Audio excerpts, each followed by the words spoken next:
They say time heals all wounds, but no one ever tells you how to handle it when someone tries to cover them up with a designer smile and a new wedding ring. Hi, I'm Giselle, and this is how my family drama unraveled.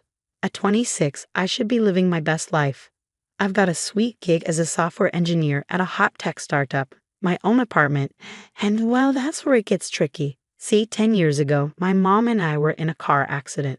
I walked away with scars, both physical and emotional. Mom didn't walk away at all. The memories of that day cling to me like shadows. The screeching tires, the shattering glass, and my mom's final words, "I love you, Giselle. Be strong." Some days it feels like it happened just yesterday. Other days it feels like a lifetime ago. My dad and younger brother, Ethan, have moved on, each in their own way. But me, I'm still stuck, one foot anchored in the past, unable to let go. And then 6 months ago, Dad dropped a bombshell. "Giselle, honey, I've met someone. Her name is Cynthia, and we're getting married." Cynthia, former model. 38. A smile that could light up Times Square, and an attitude that could dim it just as fast. From the moment I met her, it was clear she saw me as a threat. "Oh, Giselle," she purred, her voice laced with fake sweetness. "Still single. Don't worry, dear. There's someone out there for everyone. Eventually." Every word was a subtle dig, sharp enough to cut but wrapped in enough sugar to seem harmless. But I grit my teeth and endured it, for Dad's sake. After everything we'd been through, didn't he deserve to be happy? My best friend and coworker, Aisha, she gets it. "Girl, you need to set some boundaries with this woman," she said over lunch last week. "She's not your mom, and she never will be." Easier said than done, especially with Thanksgiving looming. As I pull up to Dad's house, my stomach tightens into a knot. The house looks different now. Mom's warm, welcoming decorations have been replaced with Cynthia's sleek, modern taste. It feels like I'm walking into a stranger's home. I take a deep breath, bracing myself for what's to come. "You can do this, Giselle," I mutter under my breath. "It's just one day." But as I ring the doorbell, memories of past Thanksgivings flood back. The smell of Mom's famous apple pie, her laughter blending with the sound of the Macy's parade on TV. Now it's the scent of some fancy catered meal and the clicking of Cynthia's designer heels. The door swings open, and there she is, Cynthia in all her perfectly coiffed glory. "Giselle, darling," she beams, her smile too perfect to be real. "So glad you could make it. Come in, come in." I force a smile, stepping inside. The weight of the past presses down on me while the uncertainty of the future lingers like a storm cloud on the horizon. Little do I know, this Thanksgiving is about to make all those past family dinners look like a walk in the park. But hey, that's family, right? Sometimes the ties that bind can also strangle. The dinner starts like a powder keg just waiting for a spark. The tension in the air is thick enough to slice through, and Cynthia's smile is as plastic as the decorative turkeys on the table. "Giselle, dear, would you like some wine?" Cynthia asks, her voice saccharine as ever.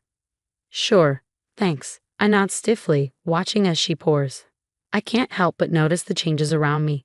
Mom's beloved china is nowhere to be found, replaced by sleek, modern plates that scream Cynthia. Dad clears his throat awkwardly. "So, Ethan, how's school going?" Grateful for the distraction, Ethan jumps into a story about his latest project. But Cynthia, of course, isn't interested. "That's nice, sweetie," she interrupts, "but let's talk about something more interesting." Cynthia's voice dripped with fox enthusiasm as she set her wine glass down and fixed her gaze on me. "Giselle, any men in your life?" I nearly choked on my wine. "I'm focusing on my career right now," I manage, hoping to steer the conversation elsewhere. Cynthia's eyes gleamed with amusement as she teased, "Oh honey, you don't want to wait too long." "Tick-tock." She gestured dramatically with her hand as if she had just dropped some life-changing wisdom. Dad shifted uncomfortably beside her. "Cynthia, maybe we should." "Oh, Robert," she cut him off with a laugh, patting his hand condescendingly. "I'm just looking out for her. That's what mothers do, right?" The word mothers hit me like a slap. My grip on the fork tightened as memories of my mom came flooding back. Cynthia's presence felt like an eraser, rubbing away everything that made my family my family. As dinner dragged on, her attempts to assert dominance only grew bolder. She spoke as though she had always been a part of our family, casually claiming traditions and moments that had nothing to do with her. Each time, it was as though Mom's memory was being erased, bit by bit, with every word that left Cynthia's mouth. And then, halfway through dinner, she dropped a bomb. "You know, Giselle," Cynthia said, setting her fork down with exaggerated grace, "I think it's time you started calling me Mom. We're family now, after all." The table fell silent. Everyone's eyes were suddenly on me, the tension so thick it felt like I couldn't breathe. I can't do that, Cynthia," I said, my voice barely above a whisper. "I'm not comfortable with it." Her face hardened in an instant. "And why not? I'm married to your father. I'm the woman of this house now. Because you're not my mother." This time my voice was stronger, the words pushing up from the core of my being. "My mom died 10 years ago, and I'm not ready to call anyone else that."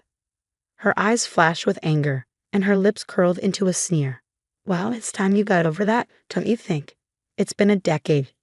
Giselle, stop living in the past." "Cynthia, enough," Dad warned, but she wasn't listening. "No, Robert," she shot back. "She needs to hear this. I've been patient. I've tried to be understanding. But I am tired of walking on eggshells in my own home. I am your wife, and I deserve respect." "Respect is earned," I snapped, the years of bottled up emotion finally bubbling to the surface. "And you can't force someone to see you as their mother." What happened next felt like slow motion. Cynthia stood abruptly, her chair scraping loudly against the floor. Her face was twisted in rage as she raised her hand. And then it came down, a sharp slap that echoed through the room. My cheek stung where her palm connected, but the pain was nothing compared to the shock that rippled across the table. For a moment, everything was frozen. Then chaos erupted. Dad jumped up, putting himself between us, his voice a frantic blur. Ethan was shouting something I couldn't quite make out, but I couldn't focus on any of it. I was back in that car, 10 years ago, the world spinning out of control around me. Without a word, I grabbed my purse and bolted for the door.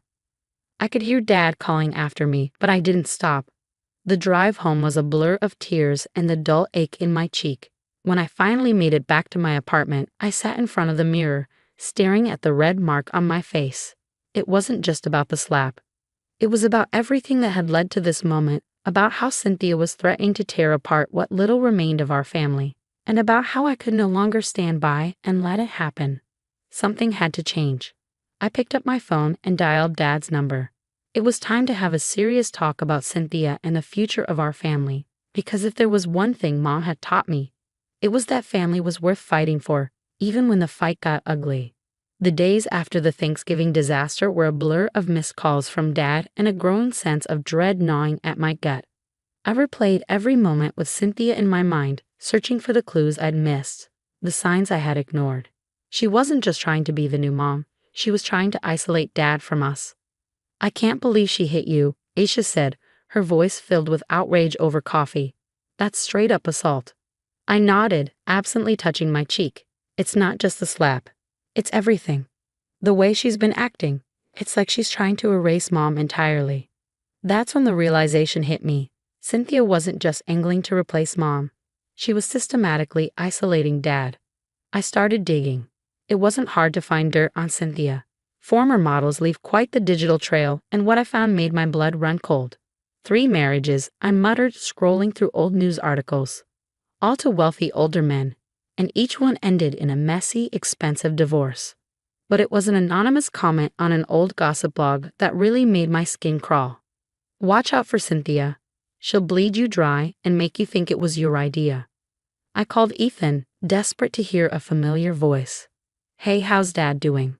Ethan sighed heavily. "I don't know. Cynthia's got him convinced you overreacted. She's been talking about family therapy, saying we all need to heal." My stomach churned. "Ethan, has she been trying to keep you from seeing Dad?" The pause on the other end of the line was all the confirmation I needed. "She keeps planning these couples trips," Ethan finally said, his voice weary. "And when I try to visit, she always has some reason why it's not a good time." I took a deep breath. "Ethan, we need to talk. In person, there's something you need to see." The next day, we met at a coffee shop, and I laid it all out, Cynthia's history of manipulation, her lavish spending, the emotional control. I watched Ethan's expression change from disbelief to shock as the reality set in. But Dad seems so happy, he said weakly. Does he? I countered. Or is he just afraid to rock the boat?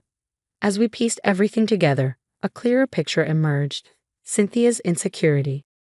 Her need to be the center of attention. Her fear of aging and losing the lifestyle she clung to. She didn't see us as family. She saw us as a threat. So, what do we do now? Ethan asked, his voice low. I squared my shoulders, determination surging through me. We talk to Dad. We show him what we found. And we make him see what's really going on. Doubt crept in, gnawing at the edges of my resolve. Would Dad even believe us? Or had Cynthia's manipulation dug in too deep? He has to see it, Ethan said, echoing my thoughts. Once we lay it all out, he'll understand. I nodded, trying to convince myself as much as him. Right, we'll make him see. As we left the coffee shop, I felt a strange mix of determination and dread. This conversation wasn't going to be easy, but for the sake of our family, for Mom's memory, it had to be done. Over the next few days, I prepared meticulously, gathering evidence and bracing myself for the confrontation ahead. When I picked up the phone to arrange the meeting with Dad, I couldn't shake the feeling that this would change everything, for better or for worse. The truth about Cynthia was about to come out, and our family would never be the same. I set the meeting at our old favorite diner, a neutral spot far from Cynthia's influence. When Dad and Ethan slid into the booth, the tension between us was palpable. Thanks for coming, I began, my heart pounding. We need to talk about Cynthia. Dad's face tightened. Giselle, if this is about Thanksgiving.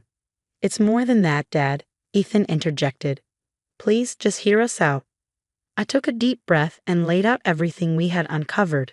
Cynthia's past marriages, her financial habits, her manipulation tactics. As I spoke, I watched Dad's expression shift from defensive to confused to devastated. I had no idea, he mumbled, staring into his coffee cup as though it held answers. Ethan leaned in, his voice gentle. Dad, has Cynthia been trying to keep you from seeing us? The silence was deafening. Finally, Dad nodded, his face weary. She always has a reason why it's not a good time for you to visit. I thought. He trailed off, shaking his head. I thought she was just trying to help us bond as a new family. And the Thanksgiving incident, I asked softly, testing the waters. Dad's eyes welled up. I should have stood up for you, Giselle. I'm so sorry. As we talked, the full extent of Cynthia's manipulation became clear. She had been subtly isolating us from each other, playing on our vulnerabilities. We'd all been caught in her web. What do we do now? Ethan asked. Dad straightened in his seat, a determination in his eyes that I hadn't seen in years. We confront her. Together. Set some firm boundaries. The next day we gathered at Dad's house. The moment Cynthia saw the three of us united, her saccharine smile faltered. What's going on? She asked, her voice tight, eyes flicking between us. Dad took the lead, his voice calm but resolute. Cynthia, we need to talk about your behavior and the future of this family. As he laid out our concerns, Cynthia's mask began to slip. Her carefully crafted facade cracked, and anger twisted her features. You ungrateful brats. She screamed. After everything I've done for this family. Her outburst only confirmed what we already knew. Dad's face hardened, his voice steady. I think you should leave, Cynthia, he said quietly. This marriage, it was a mistake. Cynthia stormed out, hurling threats about lawyers and alimony. The sound of the door slamming behind her felt like a weight lifting off my chest. It wasn't over. There would be legal battles and emotional fallout. But for the first time in years, it felt like we were a family again. That night, as Dad, Ethan, and I sat around the kitchen table eating pizza, really talking for the first time in what felt like forever, I realized something. We had been so focused on preserving Mom's memory that we'd forgotten her greatest wish for us, to be happy and united. As we laughed and shared old family stories, I knew the road ahead would be long, but we'd face it together. Our foundation was stronger now, built on truth, love, and a shared understanding of what family truly meant. Now I have a question for you. Giselle and her family chose to confront Cynthia directly and cut ties. Do you think this was the right approach? Or should they have tried family therapy or given Cynthia a chance to change? Where do we draw the line between protecting our family and potentially breaking it apart? Share your thoughts in the comments. Your perspective could spark an interesting discussion about family dynamics and dealing with toxic relationships. If this story resonated with you, hit that like button and subscribe for more compelling tales of family drama and personal growth. Your support helps keep these thought-provoking stories coming.